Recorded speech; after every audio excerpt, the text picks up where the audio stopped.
ബാൻഡായിട്ട് പോകണമല്ല.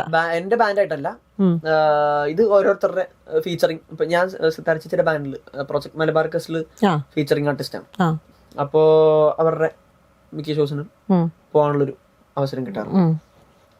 പിന്നെ ഈ സ്വിറ്റ്സർലാൻഡും യൂറോപ്പ് മറ്റേ ഓസ്ട്രേലിയ ഒക്കെ പോയത് വേറെ, ഞാൻ സോളോ ആയിട്ട് അവിടുത്തെ ബാൻഡായിട്ട് ഫീച്ചർ ചെയ്യാൻ വേണ്ടി പോയതാണ്. അവിടുത്തെ ക്രൗഡ് മലയാളീസും അതർ നോർത്ത് ഇന്ത്യൻസ് ഒക്കെ ഉണ്ടാവും. അത് മീൻസ് നിങ്ങൾ ഏത് മോഡ് ഓഫ് സോങ്സ് ആയിരിക്കും അവിടെ പാടുന്നത്? നമ്മൾ നോർമൽ ഈ സ്വിറ്റ്സർലാൻഡ് ഒക്കെ മലയാളി അസോസിയേഷൻ തന്നെയായിരുന്നു വിളിച്ചത്. ഓസ്ട്രിയ അവരുടെ പാട്ടുകളായിരുന്നു. ഓസ്ട്രിയൻ ബാൻഡാണ് ആശ്രം എന്ന് പറഞ്ഞാൽ അവരൊരു ഫ്യൂഷൻ ബാൻഡാണ്. ഫ്യൂഷൻ എന്ന് പറഞ്ഞാൽ ഒരു പ്രോഗ്രസീവ് റോക്ക്, ഇവിടുത്തെ അകം എന്നൊക്കെ പറയില്ലേ, അങ്ങനത്തെ ഒരു ജോണറയാണ് അവരുടെ.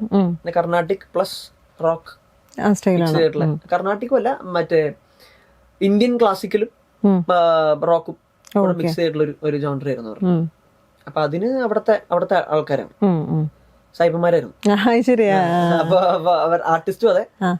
പിന്നെ കേരളത്തിൽ നിന്ന് ഞാനും ഹരിച്ചേട്ടൻ ഉണ്ട്, ഹരികൃഷ്ണമൂർത്തി ചേട്ടനും, പിന്നെ പോൾസൺ ചേട്ടൻ, അൽഫോൻസ് സാറില്ലേ ആരോമലെ, അൽഫോൻസ് സാറിന്റെ ബ്രദർ പോൾസൺ ചേട്ടനും, ഞങ്ങൾ 3 പേരായിരുന്നു.